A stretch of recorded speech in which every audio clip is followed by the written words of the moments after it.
কার লাগিয়া কান্দো দিবারাতি।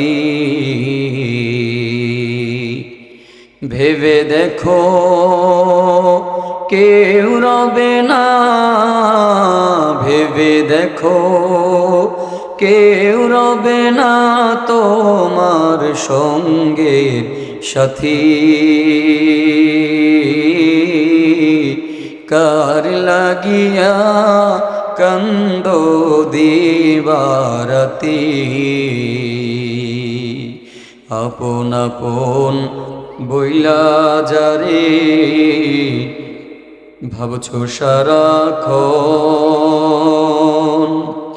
আসলে তো কেউ নয় তারা, কেউ নয় রে আপন। ও তোর কে বা আপন বুঝবি একদিন রে,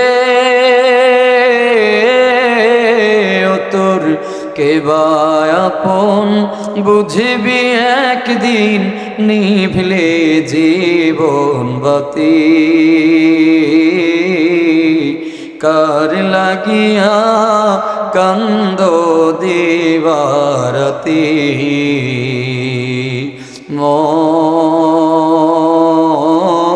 মন কার লাগিয়া কান্দো দিবারাতি।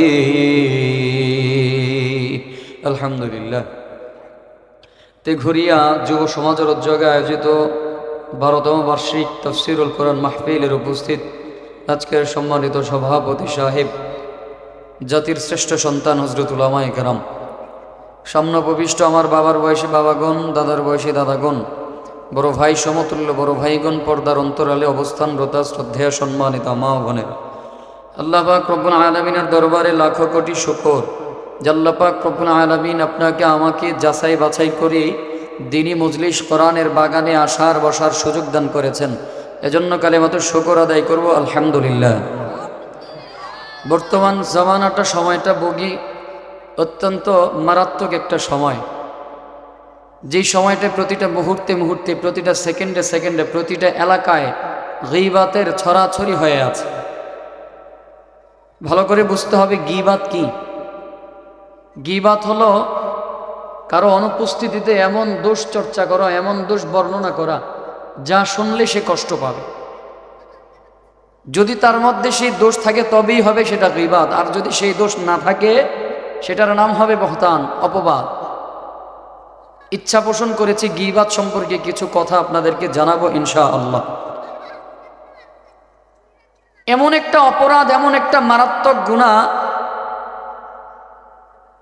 এমন একটা সিচুয়েশন, প্রতিটা পাড়ায়, প্রতিটা মহল্লায়, প্রতিটা এলাকায় গীবাতের ছড়াছড়ি। বিশেষ করে মহিলাদের মধ্যে এই গুণটা বেশি পাওয়া যায়, এই দোষটা বেশি পাওয়া যায়। সুযোগ পাইলে এক মহিলা আরেক মহিলার সাথে কথাবার্তা, ওই অমুকের মার এটা হয়েছে, তমুকের মার এটা হয়েছে, আরে অমুক বাড়িতে তো এটা করছে, তমুক বাড়িতে তো এটা করছে। সুযোগ পাইলেই একে অন্যের দোষ চর্চা, দোষ বর্ণনা করে। বলেন তো সমাজের মধ্যে এই ধরনের সমস্যা আছে না নেই? عن أبي هريرة رضي الله تعالى عنه أن رسول الله صلى الله عليه وسلم قال, আবু হুরায়রা রাদিয়াল্লাহু তাআলা আনহু থেকে বর্ণিত, রাসূল করিম সাল্লাল্লাহু আলাইহি ওয়াসাল্লাম